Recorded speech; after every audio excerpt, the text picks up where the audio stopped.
Hi there, everyone. This is chapter 23.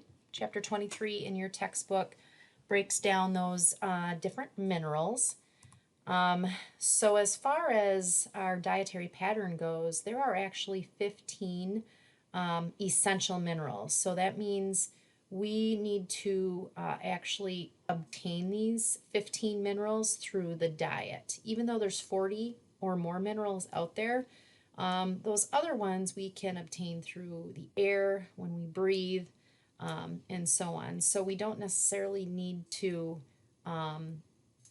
obtain those through our dietary pattern. So there are actually just 15 that we need through our dietary pattern. And another big thing to note is that minerals, just like vitamins, do not have any calories in them, so they are a non-energy yielding nutrient, meaning they cannot produce energy in our body when taken alone. But minerals actually do act as a cofactor.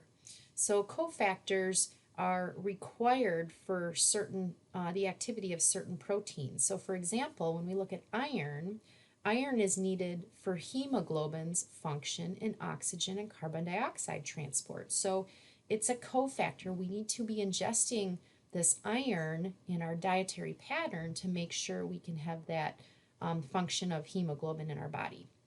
And then zinc is another one that acts as a cofactor. It activates or is a structural component of over 200 enzymes in our body. And remember, enzymes they break down things. They're needed to break down stuff in our body. And magnesium activates over 300 enzymes in our body. So these minerals, they are essential and they do serve structural and functional purposes in our body, like being a cofactor, but they do not produce energy when taken alone. So also, because minerals do carry a charge, they can be reactive. So they can actually combine with other substances in our food and bind tightly with them, and thus causing that particular nutrient to not be absorbed. So a big example of this would be zinc.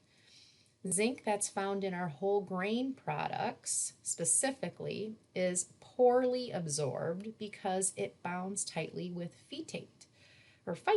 So when we ingest our whole grain products, that does contain zinc. Because of that phytate that's in the whole grain product, zinc binds tightly with it. Therefore, it's inadequately absorbed in the body. So, a whole grain product is probably not the best source of zinc. So if you're trying to get zinc, that would not be the way to go. But in contrast, zinc found in our meat, so when we find it in our meat, it's highly absorbed because it binds with the protein. So, and protein is highly absorbed. So depending on the source of the food source, you can either absorb quite a bit of it or not. Also, when we cook foods, we tend to lose vitamin and mineral content from those foods. So minimize cooking water or use it in whatever it is that you're going to eat, and consume it if you can. And also, foods that are dried tend to hold their mineral content as well. So you can see here, looking at fruits, big ones that are lost is calcium and potassium and copper. So anything that's canned or frozen as far as your fruits go, we do lose about 5% of that calcium, 10% of that potassium, 10% of that copper. When you look at boiling dried beans, you can see when you drain the water, you lose quite a bit of minerals through the draining process, versus if you use the water and consume it, you still lose some, but not quite as much. So preserving the mineral content, obviously eating foods fresh are probably the best way, or even frozen when we're looking at fruits and vegetables. But sometimes when we cook foods, and especially in water, and we drain that water, we lose some of that mineral content. Also in your textbook in table 23.2, just like the chapter in vitamins, details each specific mineral. So all 15 minerals, it goes through the RDA for each particular mineral. It talks about good food sources of that mineral, consequences of deficiency if we don't get enough, or overdose if we get too much. So these tables in your textbook are very, very as I kind of think of them as a cheat sheet where they break down each of those minerals. And just like you did for your vitamins, you're going to be doing another poster board for a mineral. You're going to be assigned a mineral in which you're going to have to kind of share a lot of that type of information for the mineral. So much of that information you can actually get from those tables in that particular chapter. So I just wanted to talk about a couple selected minerals. I'm not going to get into each of the 15. There's just a couple I wanted to point out. And the first one is calcium. Calcium is a big one that many people do not get enough of, and we tend to see a lot of health consequences as a result. So 99% of the 3 pounds of the calcium in our body is actually located in our bones and teeth. And the other 1% is just found in our blood and either body fluids. So calcium is actually required for bone strength. Yeah, obviously, so it helps with bone mineral content and also for muscle contraction. So in order for a skeletal muscle to contract or your heart muscle to contract, you have to have calcium present in order for that muscle contraction to occur. It also assists in our nerve signals and even in blood clotting. So you can see here, the picture on the left of bone is showing healthy bone mineral content. So it's nice and thick. It absorbs, it's got a good shock absorber, so it's not going to be brittle and fracture. Whereas over here on the right, you can see this is bone that is not healthy and it has a very low BMC, bone mineral content. So this type of bone we see a lot of times in elderly people, older folks, and many elderly people today, they have a high fall risk, meaning they're very unstable, so they tend to fall more often than at a younger age.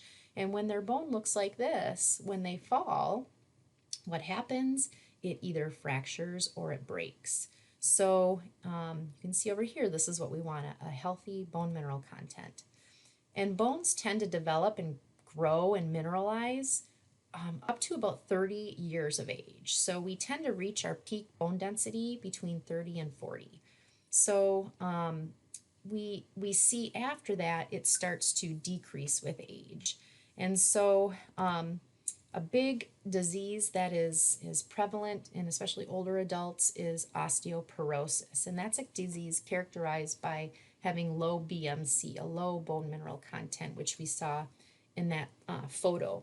So 1 in 4 women will develop osteoporosis. So you can see here Caucasian, Hispanic, Asian American women tend to have a higher risk of developing this disease, but also 1 in 8 men develop it too. So it's not just women that we see it in men as well.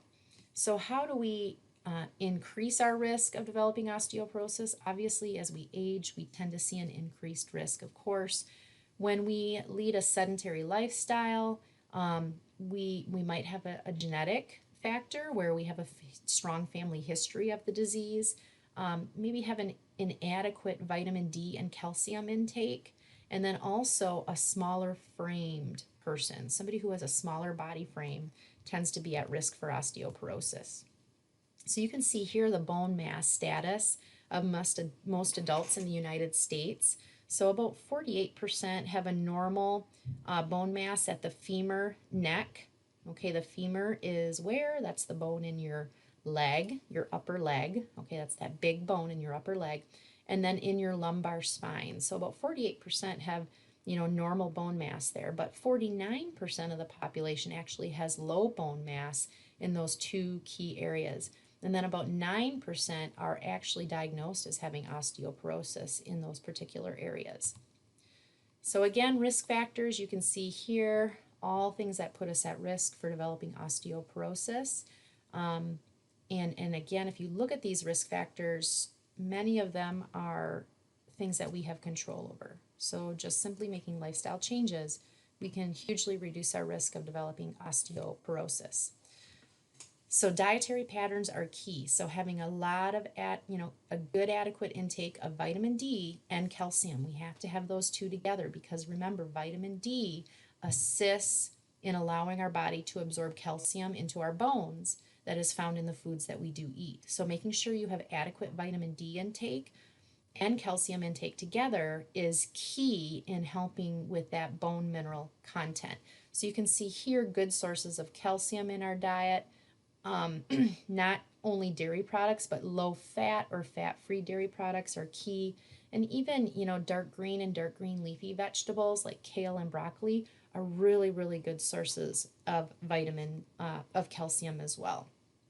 But supplemental doses of calcium over 2,000 milligrams a day, along with vitamin D, is associated with excessive absorption of calcium from food. So this can actually lead to the deposition of calcium in our blood vessels and soft tissues, and therefore increase our risk of developing osteoporosis. So supplementing over 2,000 milligrams a day is definitely not anything we need to do. So most people around 1,000 milligrams a day, and then, as we get to an older adult age, it goes up to about 1,200 milligrams a day as the general recommendation for calcium intake.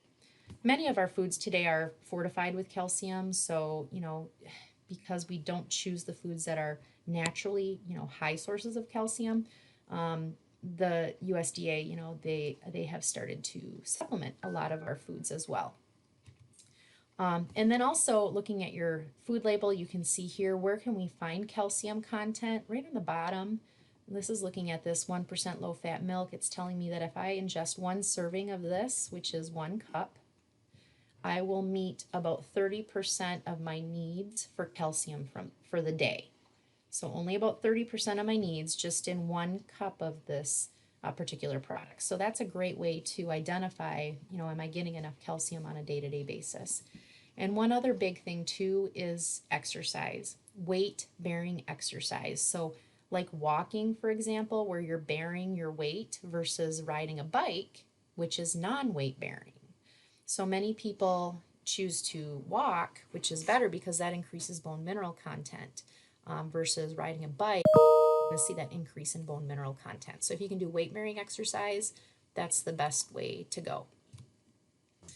And then the next selected mineral is iron. So iron actually assists with the oxygen carrying capacity in our bloodstream.